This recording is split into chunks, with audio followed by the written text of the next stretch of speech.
जय श्री राम। ओम वक्रतुंड महाकाय सूर्यकोटि समप्रभ निर्विघ्नं कुरु मे देव सर्वकार्येषु सर्वदा। राम कीन्ह चाहहि सोई होई, करे अन्यथा अस नहीं कोई। प्रभु श्री राम ने इस संसार की रचना की है। कितना आश्चर्यजनक ये रहस्य है। इस दुनिया में कोई भी वस्तु, कोई भी चीज, कोई भी प्राणी बेमतलब का नहीं है। सबकी कहीं न कहीं आवश्यकता है।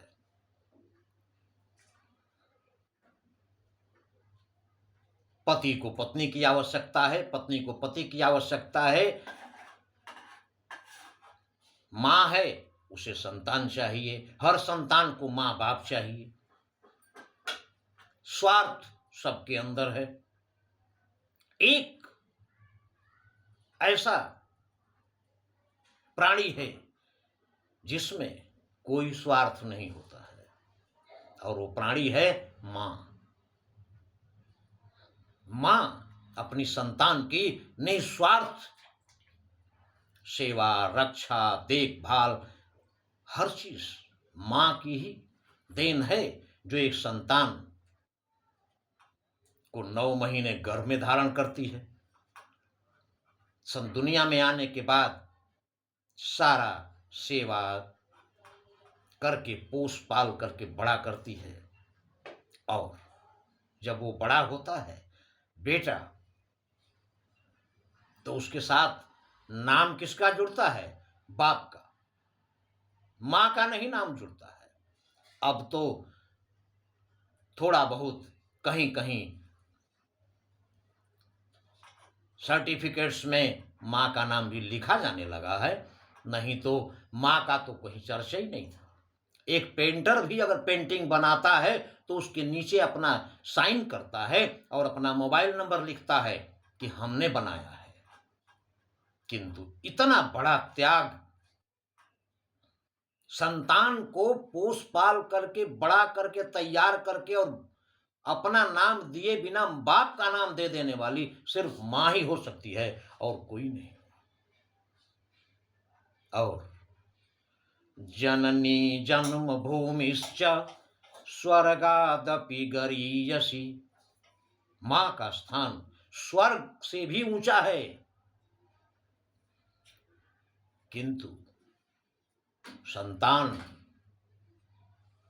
बड़ा होकर मां का अपमान करती है।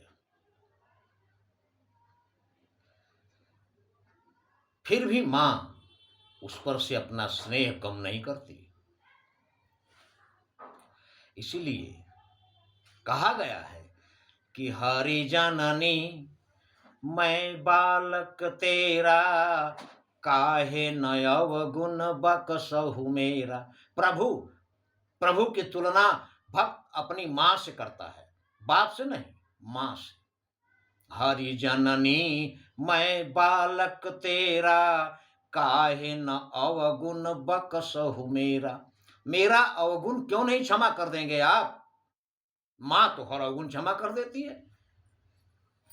अगर मां को बेटा बाल पकड़कर घसीट कर मारता भी है, कर गही केस करे जो घाता, तौन हेतु उतारे माता। बाल पकड़कर घसीट कर मां पर प्रहार करता है बेटा, तब भी मां का स्नेह अपने बेटे पर कम नहीं होता है। इसलिए अगर बालक दुखी होगा तो मां भी दुखी होगी प्रभु। इसलिए मेरी भूल क्षमा कर दीजिए, ताकि मैं भी खुश रहूं और आप भी। वरना मेरे दुखी होने पर आप भी दुखी होंगे, क्योंकि हम आपकी संतान हैं। मां का स्थान सबसे श्रेष्ठ है। उसके बाद आता है पिता का स्थान। पिता क्या त्याग है पिता का। संतान मां की गोद में पलती है, लेकिन मां अपनी संतान को पोसने पालने के लिए आहार की जरूरत पड़ेगी, भोजन चाहिए उसे। भोजन कौन लाएगा? पिता। मां को चिंता होती है कि कल हमारा बेटा क्या खाएगा, लेकिन बाप को चिंता होती है कि मेरा बेटा जिंदगी भर क्या खाएगा। इसलिए अपने परिवार के लिए, उसकी परवरिश के लिए साधन जुटाने में पिता अपने परिवार से दूर रहता है, दिन भर काम में लगा होता है। मां हमेशा अपने संतान के साथ रहती है। पिता अगर मां के जैसा संतान के पास रहता तो उसके लिए भोजन का प्रबंध कौन करता। इसलिए पिता हमेशा अपनी संतान से दूर रहता है। संतान बचपन से मां के साथ होती है। जब संतान बड़ी होती है तो सोचती है कि जो कुछ किया है मां ने ही किया है, पिता के पास तो समय ही नहीं था। और पिता हमेशा अकेला ही रह जाता है। इसलिए पिता का रहना परिवार के लिए, संतान के लिए अति आवश्यक है, क्योंकि जब तक पिता है किसी भी अनजान व्यक्ति का साहस नहीं होता है कि उसके संतान को कुछ कह सके, कुछ चोट पहुंचा सके, कोई तकलीफ दे सके, क्योंकि उनको पता है कि इसका पिता जिंदा है। पिता का प्यार सूरज के जैसा होता है। सूरज के प्रकाश में गर्मी होती है, तपन होती है, लेकिन सूर्य का प्रकाश अगर ना मिले तो जीवन संभव नहीं है। ऐसे देश हैं जहां 6-6 महीना सूरज नहीं निकलता है, वो लोग हमारे देश में आकर और सन बाथ सूर्य की रोशनी में रहना पसंद करते हैं, जिससे सूर्य की रोशनी उनको मिल सके और उनको विटामिन डी मिल सके, जिसमें उनका जीवन संभव हो सके।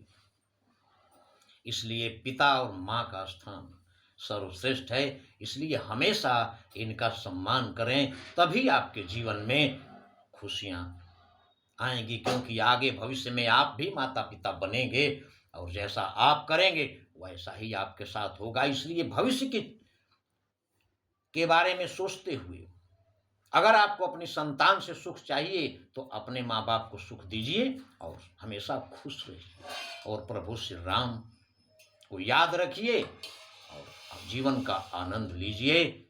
जय श्री राम।